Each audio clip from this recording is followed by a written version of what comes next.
नमस्कार, बहुत स्वागत है आपका। आप देख रहे हैं गुरुजी के ज्योतिष सीक्रेट। मकर राशि वालों, देखिए देवगुरु बृहस्पति वक्री अवस्था में आपके राशि में आ चुके हैं और 20 नवंबर तक यहाँ पर रहेंगे। अब यहाँ जो गुरु और शनिदेव का मिलन होगा तो आपके जीवन पर इसका क्या प्रभाव पड़ेगा। देखिए, सबसे पहली बात तो रुके हुए कार्यों में सफलता दिलाने वाला ये वक्त है और आपके घर परिवार में जैसे कि संतान की प्राप्ति होना और साथ ही विवाह होने की जैसी संभावना भी बनेगी। हालांकि थोड़ा सा चुनौतीपूर्ण भी है क्योंकि 7.5 का प्रभाव आपके ऊपर चल रहा है, तो अपने स्वास्थ्य का विशेष ध्यान भी रखना है और नियमित रूप से चेकअप कराते रहना है। तो 14 सितंबर से ही आप इस समय जो देवगुरु आपके लग्न में आएंगे तो धन तो टिकेगा नहीं क्योंकि खर्चा कराएंगे। और यहाँ पर गुरु नीच के होते हैं, लेकिन एक प्लस पॉइंट ये भी है कि यहाँ नीच भंग राजयोग बन रहा है। अब ये नीच भंग राजयोग आपके जीवन में कितना बदलाव लाएगा। वैसे लग्न में गुरु का आने से भौतिक सुखों में कमी कर रहे हैं और लव लाइफ के लिए भी अच्छा नहीं है क्योंकि किसी न किसी वजह से परेशानियां तो होगी, थोड़ी बहुत रुकावटें भी होंगी। और सहयोगी और अधिकारियों के साथ बेवजह बहस ना करें, अनावश्यक मुद्दे ना बनाएं क्योंकि ये चीज़ें आप पर ही भारी पड़ेगी। तो गुरु और शनि की युति यहाँ मकर राशि में, देखिए 9 ग्रहों में गुरु सबसे शुभ ग्रह है और जब वो यहाँ मकर में है तो गुरु का यहाँ आना बहुत अच्छा नहीं है क्योंकि निर्णय लेने में परेशानी हो सकता है। ज्योतिष कहता है कि ये समय सावधानी पूर्वक बिताया जाए तो बढ़िया है। हालांकि गुरु के नीच में आने का एक अलग महत्व भी है क्योंकि यहाँ शनिदेव हैं और 60 वर्षों के बाद ये संयोग बना है। इसके पहले 1960 में ऐसा योग बना था जब गुरु और शनि मकर में एक साथ थे। तो ऐसे में आपके जीवन में बड़ा परिवर्तन आएगा और 20 नवंबर को ये यहाँ से निकलेंगे। तो यहाँ पर देखिए नीच भंग राजयोग का क्या फल मिलेगा आपको। गुरु का अपनी नीच राशि में प्रवेश करना और शनि के साथ वहाँ पहले से यहाँ पर शनिदेव हैं, एक सुंदर सा संयोग बना हुआ है और गुरु के यहाँ पर नीच भंग राजयोग बनना बहुत ज़्यादा अशुभ नहीं बल्कि कुछ न कुछ अच्छा भी करके जाएगा।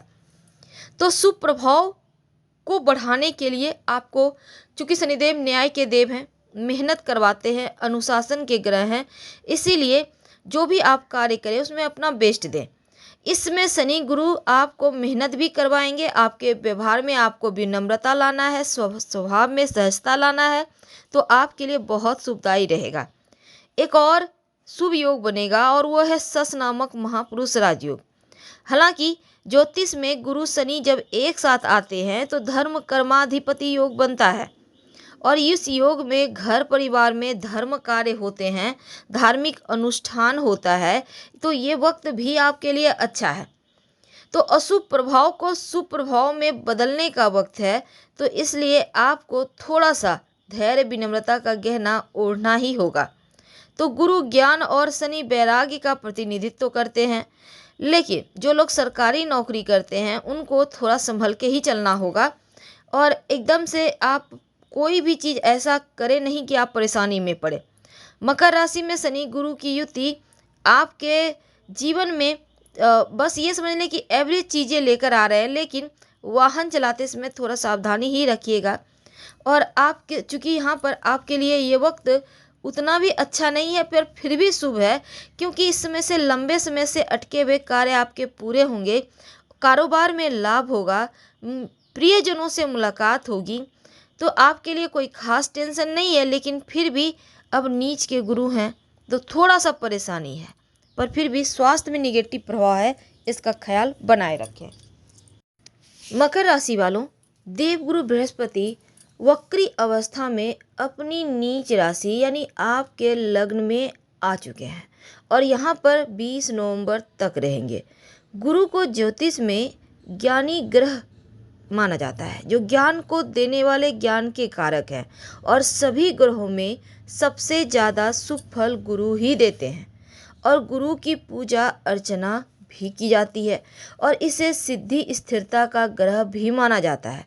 वैसे तो गुरु ग्रह जो हैं वो अन्य भावों की तुलना में गुरु का प्रभाव केंद्र स्थान पे सबसे ज़्यादा होता है। लेकिन गुरु के जो मित्र ग्रह हैं वो सूर्य, चंद्रमा और मंगल हैं, और जो शनिदेव हैं यह तटस्थ रहते हैं। और यहाँ पर गुरु अपने जो शनिदेव हैं उनके ही घर, उनके साथ रहेंगे। और वो आप मकर वालों के जीवन में इसका क्या प्रभाव पड़ा, क्योंकि देखिए मकर राशि में नीच का माना जाता है गुरु को। और ज्योतिष में दुनिया में सबसे अधिक लाभकारी अगर कोई ग्रह है तो वह गुरु है, जो भाग्य को देने वाले, सम्मान दिलाने वाले ग्रह हैं। और गुरु का गोचर बहुत सारे अवसर भी आपके जीवन में लेकर आएंगे, क्योंकि इस समय आपके जीवन में उत्साह बढ़ेगा, सुख बढ़ेगा, रुके हुए काम बनेंगे, शिक्षा में आपको सफलता मिलेगी। और इस दौरान कई कार्य आप ऐसे भी हैं जो आपको आसानी से कर पाएंगे। हालांकि कुछ लोगों के लिए ये वक्त थोड़ी चुनौतियां भी लाएगा, कुछ मानसिक तरीके से उत्साह भी देगा, क्योंकि देखिए मकर वालों आपके जीवन पर इसका कुछ अलग प्रभाव पड़ेगा। और जो 20 नवंबर सुबह 11:23 तक मकर राशि में गुरु रहेंगे वक्री अवस्था में, तो ऐसे में आपके जीवन पर कितना उथल पुथल मचने वाला है, आइए जानते हैं विस्तार से। देखिए मकर राशि वालों, गुरु आपके तीसरे और 12वें भाव के स्वामी हैं, और आत्मा व्यक्तित्व के आपके पहले घर में यह वक्री अवस्था में गोचर कर रहे हैं, स्थित हैं। तो इस समय आपको अपनों के साथ थोड़ा सा स्ट्रगल कराएंगे, संघर्ष कराएंगे, और जिसके कारण मानसिक तनाव होगा, शांति भंग होगी। यानी अपनों के साथ अपनों के कारण ही परेशानी है।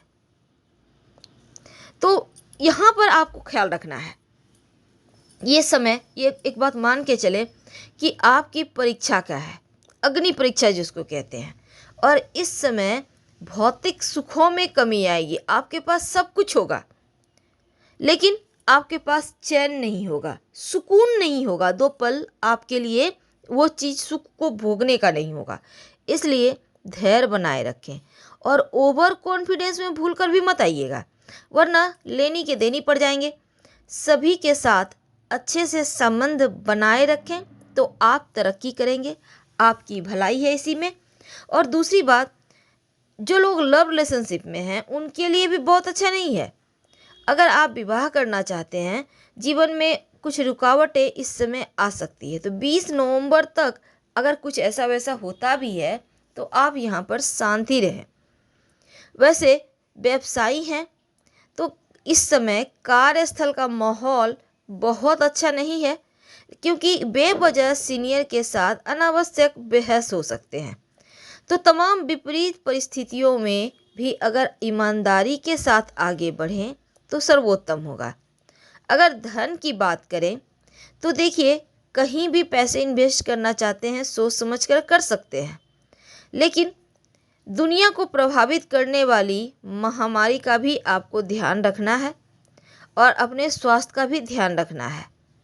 इस समय सबसे बड़ी बात यह है